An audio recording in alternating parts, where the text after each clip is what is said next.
Bonjour à tous et bienvenue dans cette nouvelle vidéo. Alors cette vidéo est fait suite à la première vidéo sur l'analyse fondamentale pour les débutants et dans celle-ci on va entrer un peu plus dans les détails de comment appliquer l'analyse fondamentale dans son trading forex. Donc je vous invite d'abord à voir la première partie de cette mini formation que j'ai mis en place et ensuite de continuer avec cette vidéo. Comme vous le savez sans doute, la puissance des devises dépend uniquement, quasi uniquement des taux d'intérêt, voilà, que la Banque centrale a mis en place. C'est-à-dire qu'une devise va bouger à la hausse ou à la baisse en fonction des taux d'intérêt qui sont fixés par la Banque centrale d'un pays ou d'une zone monétaire. Et donc plus le taux d'intérêt est élevé, plus la devise elle prend de la valeur, plus le taux d'intérêt est bas, plus la devise elle est faible. Vous voyez. Et donc pour plus de détails sur les taux d'intérêt, je vous invite à voir ma vidéo sur ma chaîne que j'ai faite. Et donc puisque quasi uniquement la force de la devise dépend des taux d'intérêt, et donc, nous, on va s'intéresser à tout ce qui tourne autour des taux d'intérêt, c'est-à-dire les indications qui nous permettent, par exemple, de prédire, non pas de prédire, mais de voir dans quel sens les banques centrales partent au niveau des taux d'intérêt. Si, par exemple, elles vont augmenter bientôt les taux d'intérêt, ou si elles vont baisser bientôt les taux d'intérêt, ou bien si elles vont laisser les taux d'intérêt stagner, par exemple. Vous voyez? Et donc, tout ce qui peut nous permettre de se projeter dans la tête des banques centrales, et bah, ça nous intéresse. Voilà. Et donc, c'est ce qu'on va voir dans cette vidéo. Et ces différentes choses-là, principalement, ce sont les données économiques. Voilà, ce sont les données économiques qui vont nous permettre de voir si on se dirige vers une baisse de taux, vers une hausse des taux, ou si les taux vont stagner. Vous voyez? Et donc, avant de continuer, n'oublie pas de t'abonner, de lâcher un pouce, ça fait plaisir et ça donne la force. Et donc, ici, je vous ai mis les principales données économiques qu'on peut surveiller, qui nous donnent des indications sur les potentiels mouvements que les banques centrales peuvent faire au niveau des taux d'intérêt. Et donc, on a les chiffres de l'emploi, on a les chiffres d'emploi. Principalement, on a le NFP. Voilà, je pense que ça, tout le monde le connaît. On a l'ADP, on a le rapport ADP et le rapport Jolt. Ici, le NFP, j'ai fait une vidéo complète. On ne va pas entrer dans les détails ici. Voilà, j'ai fait une vidéo complète, donc je vous invite à voir cette vidéo sur le NFP. Après les chiffres d'emploi, on a les chiffres d'inflation.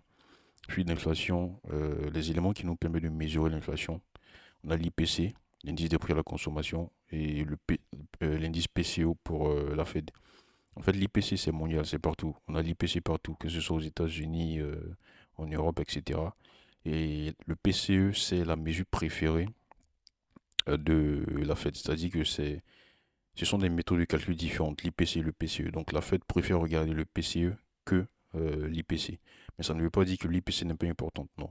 L'IPC est là, mais la Fed préfère le PCE. Vous voyez? Et donc aussi, j'ai fait une vidéo sur tout ce qui est inflation. J'ai détaillé ça dans une vidéo, donc je vous invite aussi à voir cette vidéo. Et on a aussi des corrélations. Les corrélations, ça va impacter directement la devise. Par exemple, c'est le cas actuel, c'est-à-dire qu'actuellement on a l'or, le pétrole, en gros les matières premières qui flambent. Et donc vous allez voir que le devise des pays dont l'économie dépend fortement de l'exploitation des matières premières aussi. Ces devises ont flambé, notamment le dollar australien et le dollar néo-zélandais, parce que l'Australie et la Nouvelle-Zélande sont des pays dont l'économie dépend beaucoup des matières premières. Et aussi, on a d'autres chiffres comme tout ce qui est PIB et chiffres sur les logements. Donc ici, j'aimerais dire un truc sur le NFP et l'IPC, vous donner un exemple rapide. Si vous voulez rentrer un peu plus dans les détails, je vous invite à voir les vidéos dont j'ai parlé. Ils sont disponibles sur ma chaîne. Donc, par exemple, comment est-ce que le NFP peut impacter une prochaine baisse ou une hausse ou une prochaine stagnation des taux d'intérêt? Par exemple, si les chiffres de l'emploi, les chiffres de l'emploi ils sortent chaque vendredi, premier vendredi de chaque mois, ils nous donnent la création d'emplois dans le secteur non agricole. Je parle du NFP dans le secteur non agricole le mois passé, vous voyez. Et donc, si le mois passé, le chiffre sort ce mois-ci, et que le mois passé, il y a eu assez d'emplois qui ont été créés, donc potentiellement, les gens auront des salaires et ils auront de l'argent à dépenser. Et donc, s'ils dépensent, ça peut faire monter l'inflation. Les banques centrales ont pour objectif de garder l'inflation autour de 2%. Vous voyez. Et donc, si ça commence à s'éloigner grandement de 2%, par exemple 4%, ça commence à monter, vous voyez, parce que les gens dépensent beaucoup. Bah, la banque centrale elle va décider, par exemple, d'augmenter ses taux d'intérêt, vous voyez, pour pouvoir limiter la dépense des gens. Les entreprises auront du mal à investir, à obtenir des prêts. Donc ils auront du mal à payer les salaires. Ils vont même diminuer peut-être les salaires qu'ils payent. Et les gens ne vont pas recevoir, n'auront plus assez d'argent pour pouvoir dépenser dans l'économie. Vous voyez, donc c'est un peu ce cycle-là. C'est-à-dire que c'est cette logique-là qu'on peut suivre, par exemple, pour voir si bientôt il y aura une baisse du taux d'intérêt, il y aura une hausse des taux d'intérêt ou il y aura une stagnation. Voilà. Dans quel contexte on est, qu'est-ce qu'on attend, qu'est-ce qui se passera si ce qu'on attend ne sort pas, vous voyez.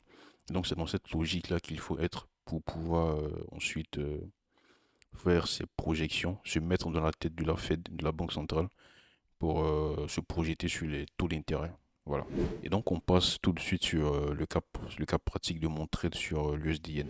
Et donc ça c'est le calendrier économique de mercredi. Actuellement aux États-Unis, qu'est-ce qu'on a?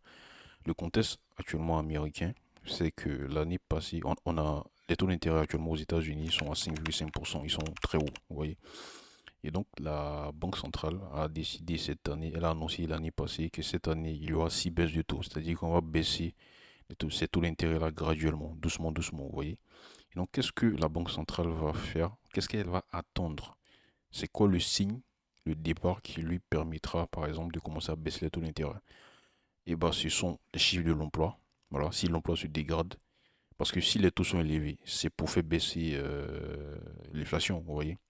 Donc, si l'inflation baisse, c'est parce que potentiellement les gens n'ont pas l'argent pour dépenser. C'est-à-dire que le travail se fera. Voilà, l'argent est cher, donc les gens ils préfèrent garder leur argent. Et donc, quels sont les signes qui vont permettre à la Banque centrale de commencer à baisser ses taux? C'est que l'emploi se dégrade, voilà, les chiffres d'emploi se dégradent, le taux de chômage augmente et aussi que l'inflation commence à baisser.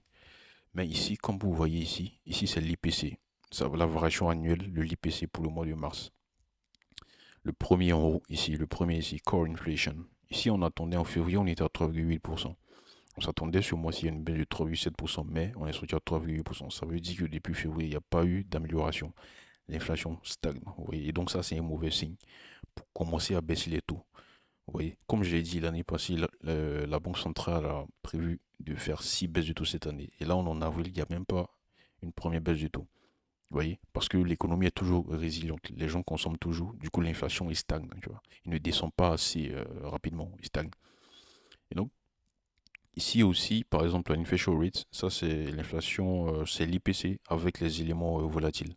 C'est-à-dire tout ce qui est alimenté énergie. Ici, le core inflation, c'est sans les éléments volatiles. Ici, c'est avec les éléments volatiles. Donc, avec les éléments volatiles, on attendait 3,2%. On était à 3,2% en février, on attendait 3,4%. Mais on est monté jusqu'à 3,5%. Et donc, ça aussi, c'est mauvais. Vous voyez. Et donc, puisque les chiffres ne vont pas dans le sens d'une baisse de taux, et aussi la semaine passée, on a eu les chiffres de l'emploi qui sont sortis très largement à la hausse. Voilà, vous voyez. Et donc, tous ces chiffres-là, ne vont pas dans le sens d'une première baisse du taux par la Banque centrale. Et actuellement, même le marché anticipe une seule baisse du taux cette année, et c'est jusqu'en septembre, vous voyez. Et donc, vous voyez que les perspectives de baisse de taux s'éloignent de plus en plus. Le taux d'intérêt du dollar est toujours élevé, donc les gens vont toujours profiter du dollar. C'est-à-dire, ils vont toujours acheter du dollar, ils vont investir dans le dollar et tout. Donc, le dollar, il va prendre la valeur. Et donc, ici, par exemple, je vais taper l'indice du dollar, DXY. Voilà. DXY, vous allez voir que le dollar, il était, voilà. À l'annonce de l'inflation le mercredi, on était là. Vous voyez comment le dollar a pumpé. Parce que ça amène un signe au marché pour dire que l'économie est toujours résiliente. Donc, notamment les perspectives de baisse, de baisse du taux sont très éloignées. C'est pas maintenant. Donc, on va encore profiter du dollar. Donc, les gens achètent du dollar. Vous voyez. Donc, on a eu cette hausse-là. Et moi, qu'est-ce que je surveillais? Je surveillais l'USD-Yen. Sur l'USD-JPY, on a tendance haussière. Et on était dans ce range, ça fait 3 4 semaines. Et non, moi, je surveillais ça. Donc, j'attendais cette cassure à la hausse. Et non, moi, je surveillais ça. Voilà. Quand l'annonce sur l'inflation est sortie, eh ben, on a eu une cassure à la hausse. Voilà. Je savais ce qui se passait. Je savais que si fondamentalement, je savais ce qui se passait, et techniquement aussi, je sais ce qui se passe. Vous voyez, c'est pour ça que selon moi, la meilleure stratégie, c'est de coupler les deux, technique et fondamentale. Donc, j'attendais la nouvelle. Je savais que si ça sortait et que les chiffres étaient plus que ce qui était prévu, je savais l'impact que ça aurait sur sur le marché. Voilà, c'est-à-dire qu'il y a l'inflation qui est toujours résiliente, l'économie qui est toujours résiliente. Depuis le début de l'année, on a des chiffres de plus en plus qui repoussent les baisses de taux. Et donc, si ça sort, si l'inflation sort plus que prévu, et ben c'est un chiffre de plus dans ce sens-là, de repousse de baisse de taux. Et donc, on aura une cassure, naturellement. Et donc, moi, je savais fondamentalement ce qui allait se passer. Vous voyez, tout ça, ça se fait en amont. Et techniquement aussi, j'attendais une opportunité. Voilà.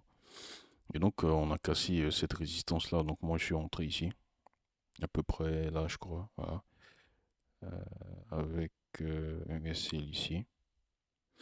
Et je suis parti chercher. Bon, je suis toujours en position. Je suis toujours en position. Mais je suis sorti avec 60% de mes gains. J'ai clôturé 60% de ma position à 153. Voilà, ici. J'ai clôturé 60%. Et actuellement, il y a 40% de ma position qui tombe toujours. Voilà. Et donc, dans cette vidéo, c'est de ça que je voulais parler avec vous.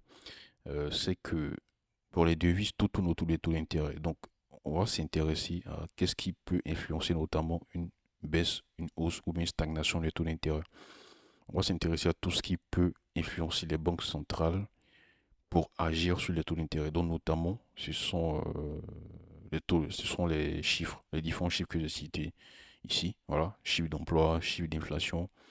Les corrélations, ça impacte directement la devise et autres chiffres, PIB, logement et tout. Voilà. Et donc, dans cette vidéo, on n'est pas entré dans les détails sur ces éléments-là, mais les plus importants, c'est le NFP et l'IPC, avec le PCE. Et donc, j'en ai déjà fait des vidéos détaillées que je vous invite à voir. Voilà. Et donc, c'est ce que je voulais partager avec vous dans cette vidéo. J'ai aussi créé un canal Telegram gratuit que vous pouvez intégrer, dans lequel je partage mes analyses techniques, mon analyse fondamentale, et aussi parfois, et aussi j'envoie des positions que je prends moi-même. Et donc, je vous invite à intégrer le canal, le lien est dans la description. Et donc, merci et on se dit à très bientôt dans une nouvelle vidéo. Ciao!